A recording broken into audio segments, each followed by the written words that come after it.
ओवैसी का बजरंग दल पर तीखा हमला। असदुद्दीन ओवैसी ने उत्तराखंड में मुस्लिम दुकानदारों को बजरंग दल द्वारा परेशान किए जाने की कड़ी निंदा की। उन्होंने आरोप लगाया कि पुलिस इन असामाजिक तत्वों के सामने बेबस नजर आती है और कानून का शासन समाप्त होता जा रहा है। ओवैसी ने सवाल उठाया कि क्या देश का संविधान अब अल्पसंख्यकों की सुरक्षा सुनिश्चित करने में विफल हो रहा है। उन्होंने प्रशासन से मांग की कि कानून हाथ में लेने वाले इन गुंडों पर तुरंत सख्त से सख्त कार्रवाई की जाए। उत्तराखंड में नाम बदलने का विवाद। उत्तराखंड के बाजारों में मुस्लिम दुकानदारों को अपनी दुकानों के नाम बदलने के लिए मजबूर करने की घटनाएं चिंताजनक हैं। ओवैसी ने कहा कि अब नफरत इस कदर बढ़ गई है कि हिंदू मार्केट में मुस्लिम नाम की मौजूदगी से भी लोगों को समस्या है। ये घटनाक्रम देश की धर्मनिरपेक्ष छवि और व्यापारिक स्वतंत्रता के मौलिक अधिकार पर एक बड़ा और सीधा प्रहार माना जा रहा है। इस विवाद में पूरे देश की राजनीति में एक नई और तीखी बहस को जन्म दे दिया है, जिससे सामाजिक तनाव बढ़ रहा है। बहादुर दीपक कुमार का समर्थन। ओवैसी ने उस दीपक कुमार का विशेष उल्लेख किया जिसने अपनी जान जोखिम में डालकर मुस्लिम दुकानदार को भीड़ से बचाया था। इस साहसी कार्य के बदले दीपक के घर पर हमला किया गया और उसे डराने के लिए वहां भारी तोड़फोड़ की गई। ओवैसी ने कहा कि समाज को दीपक जैसे निडर लोगों के साथ खड़ा होना चाहिए जो नफरत के खिलाफ दीवार बनकर खड़े हैं। उन्होंने स्थानीय प्रशासन से मांग की कि दीपक और उसके परिवार को तत्काल और पर्याप्त सुरक्षा मुहैया कराई जाए। इमरान प्रताप गढ़ी की सख्त चेतावनी। कांग्रेस नेता इमरान प्रताप गढ़ी ने स्पष्ट किया कि धर्म के आधार पर किसी भी नागरिक को निशाना बनाना पूरी तरह से असंवैधानिक है। उन्होंने केंद्र और राज्य सरकारों पर आरोप लगाया कि वे देश में डर का माहौल बनाकर अल्पसंख्यकों को मनोवैज्ञानिक रूप से कमजोर कर रहे हैं। इमरान ने कहा कि नफरत की ये राजनीति समाज के ताने बाने को स्थायी रूप से नुकसान पहुंचाने का काम कर रही है। उन्होंने सरकार को याद दिलाया कि बिना भेदभाव के हर नागरिक की सुरक्षा करना उसकी प्राथमिक और संवैधानिक जिम्मेदारी है। अखिलेश यादव का योगी सरकार पर प्रहार। समाजवादी पार्टी प्रमुख अखिलेश यादव ने उत्तर प्रदेश की वर्तमान सरकार पर मुसलमानों के खिलाफ असुरक्षा फैलाने का आरोप लगाया। उन्होंने कहा कि कुछ हिंदुत्व संगठनों की बेलगाम गतिविधियां प्रदेश के सामाजिक सौहार्द और भाईचारे के लिए बहुत बड़ा खतरा बन चुकी हैं। अखिलेश ने दावा किया कि सरकार की कुछ विशिष्ट नीतियां जानबूझकर एक समुदाय को मुख्यधारा से अलग थलग करने का प्रयास कर रही हैं। उन्होंने चेतावनी दी कि यदि ये नफरत भरी राजनीति नहीं रुकी तो भविष्य में इसके परिणाम अत्यंत गंभीर और हिंसक हो सकते हैं। ईवीएम और चुनाव सुधार की खबरें। दिग्विजय सिंह का ईवीएम पर बड़ा संदेह। कांग्रेस के वरिष्ठ नेता दिग्विजय सिंह ने ईवीएम की पारदर्शिता और सुरक्षा पर एक बार फिर से गंभीर प्रश्नचिन्ह लगा दिए हैं। उनका तर्क है कि जिस भी मशीन में इलेक्ट्रॉनिक चिप का उपयोग होता है उसे हैक करना या उसमें छेड़छाड़ करना तकनीकी रूप से संभव है। दिग्विजय के अनुसार चुनावी प्रक्रिया में मशीनों का यह हस्तक्षेप लोकतंत्र की निष्पक्षता और जनता के भरोसे को खत्म कर रहा है। उन्होंने चुनाव आयोग से आग्रह किया कि वो इस पूरी व्यवस्था की समीक्षा करे और पुरानी पद्धति पर विचार करे। 2 दशकों से जारी ईवीएम का विरोध। दिग्विजय सिंह ने याद दिलाया कि वो साल 2003 से ही लगातार ईवीएम तकनीक के खिलाफ लोकतांत्रिक तरीके से आवाज उठा रहे हैं। उनका मानना है कि जब दुनिया के कई तकनीकी रूप से उन्नत देशों ने बैलेट पेपर को अपनाया है तो भारत को क्या समस्या है। भारत जैसे विशाल लोकतंत्र में चुनावी परिणामों पर रत्ती भर भी संदेह होना पूरे तंत्र के लिए एक खतरनाक संकेत माना जाता है। उन्होंने सभी विपक्षी दलों से अपील की कि वो इस मुद्दे पर एकजुट होकर एक बड़ा जनांदोलन खड़ा करें। वोटर लिस्ट में धांधली के गंभीर आरोप।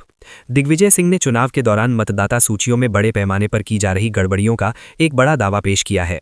उन्होंने कहा कि स्ट्रैटेजिक रूप से कई क्षेत्रों में वास्तविक मतदाताओं के नाम लिस्ट से गायब कर दिए जाते हैं ताकि परिणाम प्रभावित हों।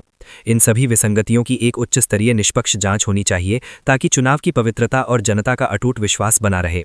उनका कहना है कि जब वोटिंग लिस्ट ही संदेह के घेरे में हो तो लोकतंत्र का आधार ही हिल जाता है। वीवीपैट व्यवस्था में सुधार की मांग। दिग्विजय सिंह ने मांग की है कि मतदाता को उसकी वीवीपैट पर्ची भौतिक रूप से उसके हाथ में दी जानी चाहिए ताकि वो उसे देख सके। वर्तमान में पर्ची केवल कुछ सेकंड के लिए कांच के पीछे दिखती है, जिसे दिग्विजय सिंह ने पूरी तरह से अपर्याप्त और संदिग्ध बताया है। उन्होंने सुझाव दिया कि उस पर्ची को अलग से एक बैलेट बॉक्स में डालने का अधिकार हर मतदाता को मिलना चाहिए। इससे आम आदमी को यह विश्वास होगा कि उसका कीमती वोट वास्तव में उसी उम्मीदवार को गया है जिसे उसने चुना है। संजय सिंह का वोट चोरी पर हमला। आम आदमी पार्टी के नेता संजय सिंह ने बीजेपी पर चुनाव जीतने के लिए अनैतिक तरीके और वोट चोरी करने का आरोप लगाया। उन्होंने कहा कि नई वोटर लिस्ट बनाने और चुनाव प्रबंधन के नाम पर जनता की वास्तविक और लोकतांत्रिक आवाज को कुचला जा रहा है। संजय सिंह के अनुसार ये केवल विपक्षी दलों के खिलाफ नहीं बल्कि देश के आम नागरिक के लोकतांत्रिक अधिकारों पर प्रहार है। उन्होंने जनता से आह्वान किया कि वे अपने वोट की ताकत और उसकी सुरक्षा के प्रति हर समय जागरूक रहें। सामाजिक न्याय और सांप्रदायिक मुद्दे। चंद्रशेखर आजाद का सरकार को अल्टीमेटम। भीम आर्मी प्रमुख चंद्रशेखर आजाद ने कहा कि उत्तर प्रदेश में मुसलमानों के साथ खुलेआम दूसरे दर्जे के नागरिक जैसा व्यवहार हो रहा है। उन्होंने नागरिकता जांच और नई मतदाता सूची की प्रक्रियाओं को मुस्लिम समुदाय को भयभीत करने का एक सुनियोजित हथियार बताया। चंद्रशेखर के अनुसार ये सरकारी भेदभाव देश के सामाजिक ढांचे को खोखला कर रहा है और युवाओं में नफरत का बीज बो रहा है। उन्होंने मांग की कि संविधान में निहित समानता और न्याय के सिद्धांतों का हर हाल में पालन किया जाना चाहिए।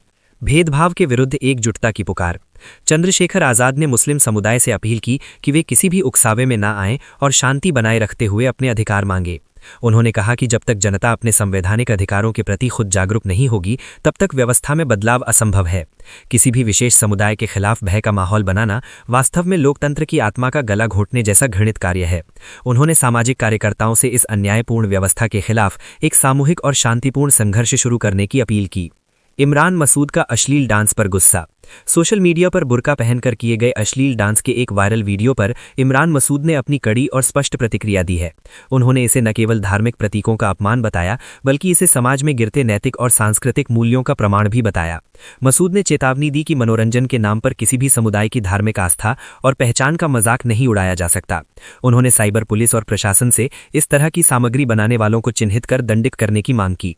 धार्मिक मर्यादा की रक्षा की अपील। इमरान मसूद ने कहा कि बुर्का केवल एक परिधान नहीं है बल्कि ये करोड़ों लोगों की गहरी धार्मिक और सांस्कृतिक पहचान से जुड़ा है। इसका किसी भी प्रकार का भद्दा या अश्लील उपयोग समाज और धर्म के प्रति पूरी तरह से अस्वीकार्य और अपमानजनक व्यवहार है। उन्होंने विशेष रूप से मुस्लिम युवाओं से अपनी गरिमा और सांस्कृतिक विरासत की रक्षा करने तथा उसे संजोने की अपील की है। उनके अनुसार समाज की मर्यादा और संस्कारों को बचाना केवल पुलिस का नहीं बल्कि हर नागरिक का व्यक्तिगत कर्तव्य है। प्रियंका गांधी का नफरत के खिलाफ संदेश। कांग्रेस की महासचिव प्रियंका गांधी ने मोदी सरकार पर धर्म के नाम पर देश को बांटने और नफरत फैलाने की राजनीति का आरोप लगाया। उन्होंने कहा कि सरकार की वर्तमान नीतियां समाज के विभिन्न वर्गों के बीच दूरियां बढ़ा रही हैं और अविश्वास पैदा कर रही हैं। प्रियंका ने जोर दिया कि किसी भी भारतीय नागरिक को उसके धर्म या खानपान के आधार पर समाज से बेदखल नहीं किया जा सकता। उन्होंने संविधान के मूल सिद्धांतों को बचाने के लिए देश की जनता से नफरत की राजनीति को नकारने की अपील की।